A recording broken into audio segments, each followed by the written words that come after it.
Hello guys and welcome to the channel. Today I'm going to show you how you can change the photo aspect ratio in your Emporia Smart 5.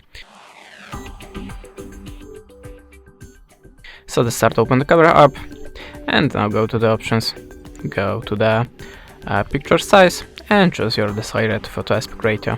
Now you can take a few photos to show you the difference between these aspect ratios modes.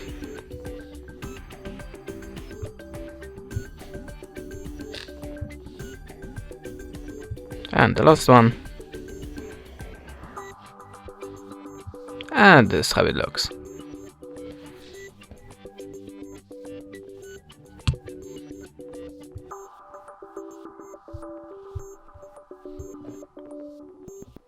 Okay, we have to work with the landscape mode in this phone, sorry about that.